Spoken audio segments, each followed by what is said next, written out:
Okay, this is going to be a little video on how to create our equivocal space project. And again, we're going to bring in a symbol, which is my plus sign, a font, which is, this is a C, and then I'm going to bring in a shape of choice, and that was the boat. All right. Let's make sure that we have several things selected. We want layers selected, we want swatches selected, and we want transparency selected. It may be helpful that you have the rulers selected and that also you have the smart guide selected. Okay, so let's create a new file. So we're going to go File, New, and we're going to make it 8 by 10, and the color mode can be CMYK. The raster effect should be 300. Okay. All right.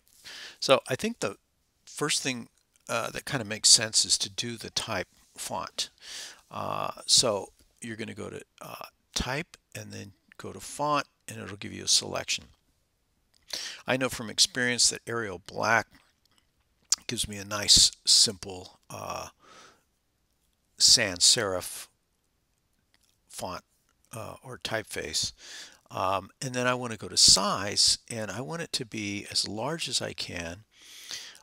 So then once you've got that selected, there we go. Now I want to take the selection tool selected, and I want to go to type, and I'm going to go create outlines. The reason I want to do that is that's going to allow me to make this very large. If I don't, there'll be a limit as how big I can make it. All right, and now I'm going to rotate it. So I'm going to go Object, Transform, Rotate. I know I want it to go 270, so I'm going to go OK. And you can obviously select any angle you want. This just is going to kind of work out.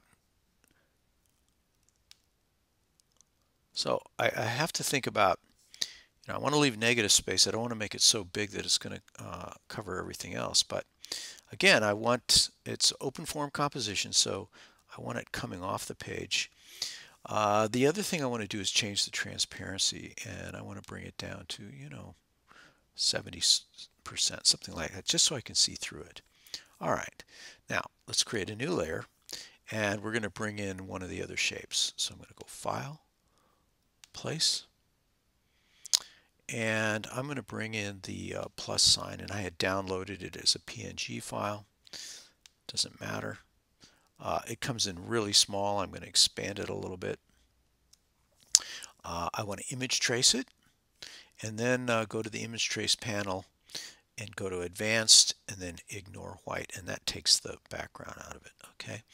One other thing I need to do on this is that I have to go to Object, and I'm going to go Expand, and that's going to allow me then to recolor this object, and it'll be useful in a couple of other ways. So again, I want to think about the kind of negative space that I'm leaving here. I can come back and adjust these once I bring everything in. I'm going to change the transparency. And again, so we're not using this as any kind of judgment in terms of the actual values. Right now, we're just working with them to get them in place. Okay, I'm going to create one more layer, and I'm going to bring my shape of choice in.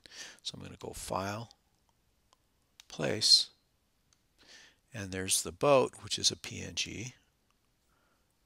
Place. It's a little bigger. I'm going to select it.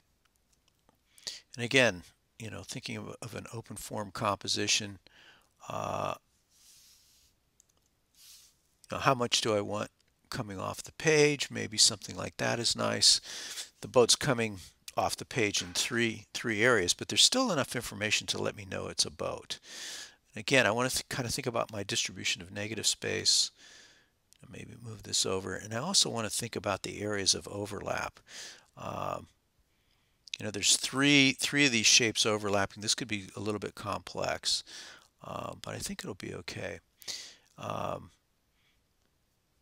going to image trace it.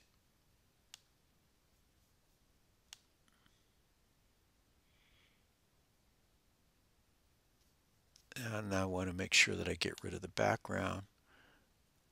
So I'm going to go ignore white. Okay. And then I need to expand it.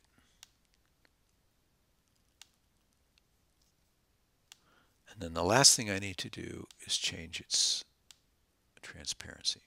Okay, so now I've got my three objects. They're all vector objects. They've all been image traced, except for the letter C, which starts out as a vector. You don't need to image trace that. And they're in 3 layers. The layers are all unlocked. So now I'm going to select all 3 layers, and then I'm going to go Object, Flatten Transparency. Hit OK. And then the next thing I'm going to do is I'm going to go Object, Ungroup. That's going to allow me now to select these different areas. Okay. One other thing that I think would be very helpful is that we need a ground that's not white. I mean, it's not that it wouldn't work like that, but I would say what might be better is to start with something that's more of a maybe a higher key value or a darker key value. But let's not make it white. So what I'm going to do is now, you notice when I flatten this that it basically transferred all the objects to one layer. So I'm going to select one of these layers, which is now underneath, and I'm going to lock this layer just for safety. And this is what's in my palette right now. So I'm going to go to the rectangle tool, click on it, and then I'm going to start up at the corner here, drag down, and there are colors in the background. Okay, so now it's too close. So what I can do, this is where these, if you look over here, there's 11 swatches here. So this is great because I basically have black to white. What I want to do is I'm going to select, now that this is selected, I can select one of these values and that's a neutral gray. It's very close to my ground, so it's a little bit hard to see, but I think that's all right. I notice that my square, I need to bring it down a little bit, right? There we go. All right, I can still see through these. They're transparent. But what's going to happen now is as I select an area and I want to change it, they're going to become opaque. Let's think about going from black, neutral gray to very light. So I'm going to select the boat. I have to unlock this. I'm going to select the boat, and then I'm going to come and I'm going to select black. And you can see that it colors everything that's not overlapped black. All right. Now, let me think about the C as being the light. Let's just try it as being the lightest object. So if I select the C here, then I'm going to go, and that's not quite white. That's almost white. But now what I need to do is think about, well, what do these values look like?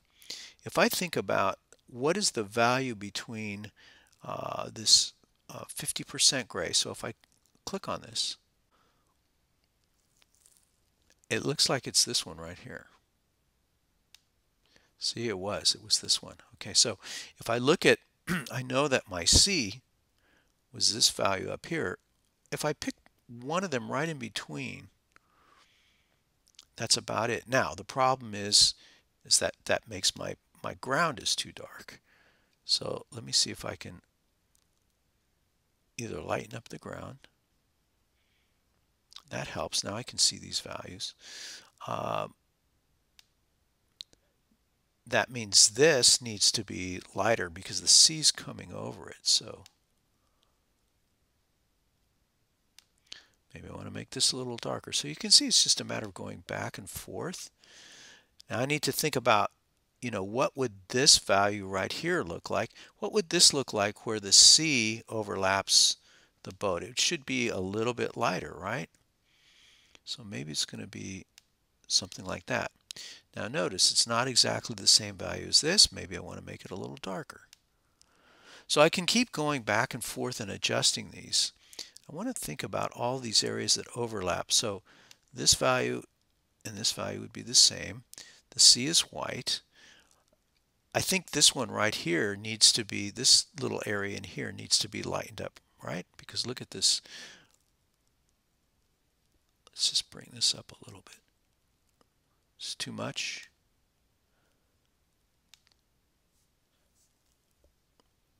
This area here probably needs to go a little bit lighter. That's too light. Now it's a little too close to this. So I'm going to bring this guy down. Subtle value differences here. One of the things to remember is that you're going to paint this.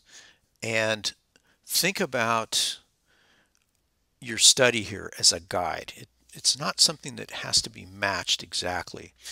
But this is a good way to create a study, to do several compositions, look at the different values, and then we're going to print this and you can use it as a guide. And again, it doesn't need to look exactly like this.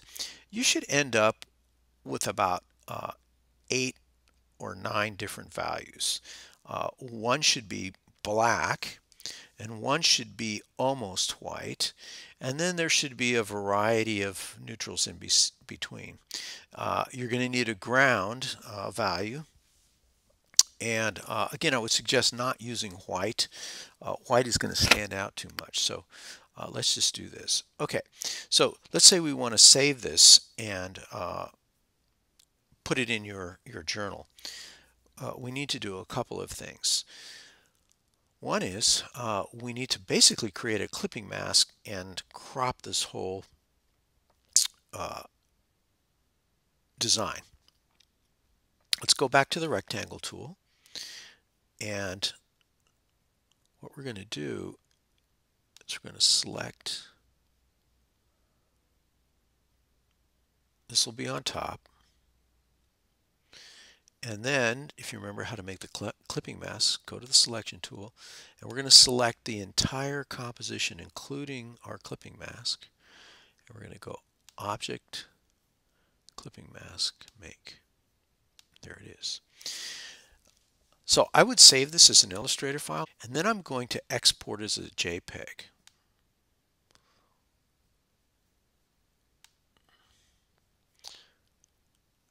Now, one of the things that happens when we've created this clipping mask is that in actuality, when you export it as a JPEG, it does not export it as 8 by 10.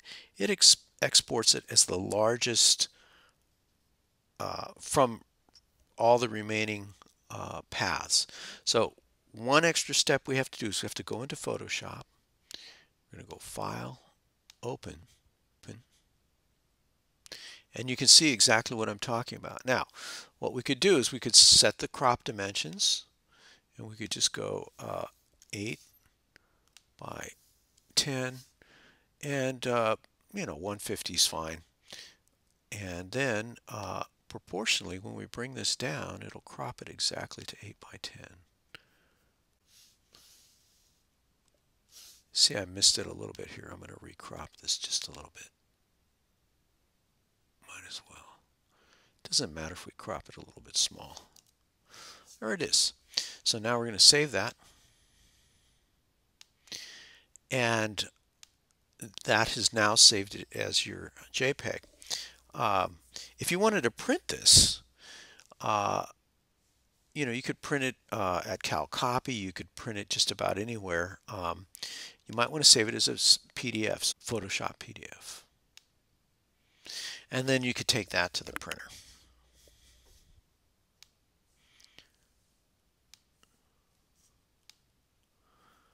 And there you go.